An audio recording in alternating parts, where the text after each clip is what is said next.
Sir Keir Starmer, the Rose Garden speech, the general miserablism of the message coming from the new government.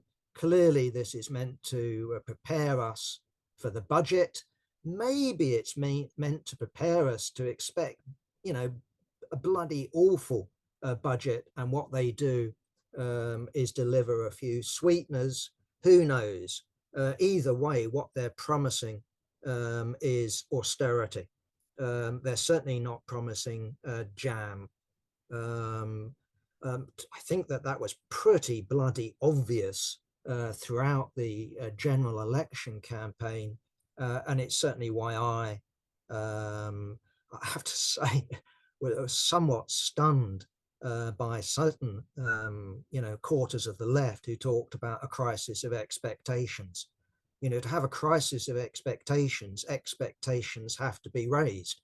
And what we had with Rachel Reeves and Sir Keir and the Labour Party front bench was a systematic attempt throughout the general election campaign to lower, to minimise, to actually have no expectations from this Labour government, except it would be more efficient.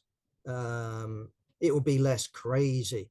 It would be more responsible than the Sunak, Liz Truss, Boris Johnson, Cameron years of Tory rule.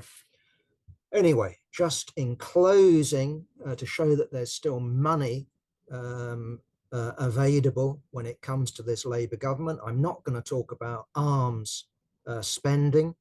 They did promise throughout the general election campaign that the Army, the Navy, the Air Force wouldn't go without. And indeed, I think in the manifesto, there was a commitment to up Britain's percentage of spending on arms up to 2.5% at the end of the government.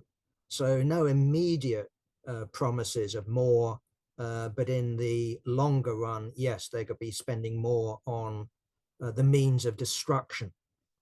But okay, what we also have just recently over the last few days is the announcement that the British government has given the go-ahead, that's effectively what it is, to Sizewell C. That's in Suffolk. This is a nuclear power station.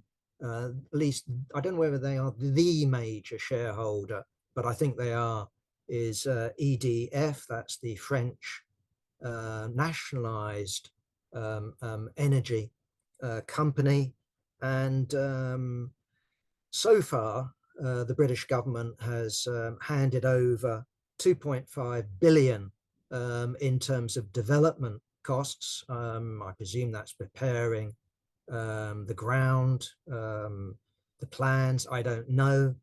Either way, it's just agreed a further 5.5 billion pounds to get the project going. We're promised that it will take 9 years to build. I think you have to take that with a little bit of a pinch of salt. Usually such projects overrun significantly in terms of time.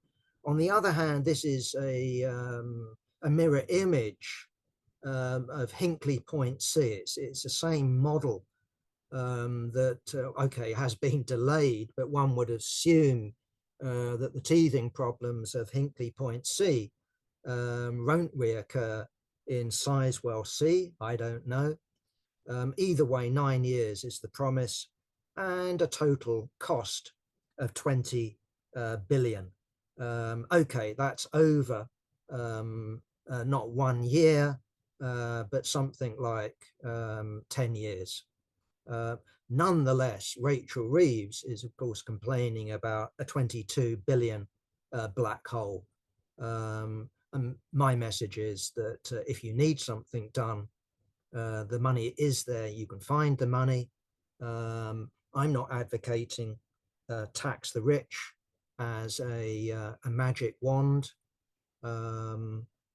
The problem with the rich is that they're rich and they can always relocate and they can always move their capital. And if you rely on taxing the rich, you don't want to tax them too much, because what they are is the goose that lays the golden egg, and you have to keep the goose there. And so hence, for example, with the city, you don't want to over tax it, because it can just up sticks, move to Frankfurt, move to Paris, move to New York, and therefore that would deny the present British government, certainly since the Big Bang, of a huge source of revenue. So the easy slogans of the left really do need to be questioned. We're in favour of the expropriation of capital. And of course, that has to be done, in our view, at the very least on a European scale, but ultimately, of course, on a global scale. And what we're after isn't capital of a financial variety. What we're after is the means of production, the means of transport. That's the socialist project, to bring that into social ownership. And with that, I shall conclude.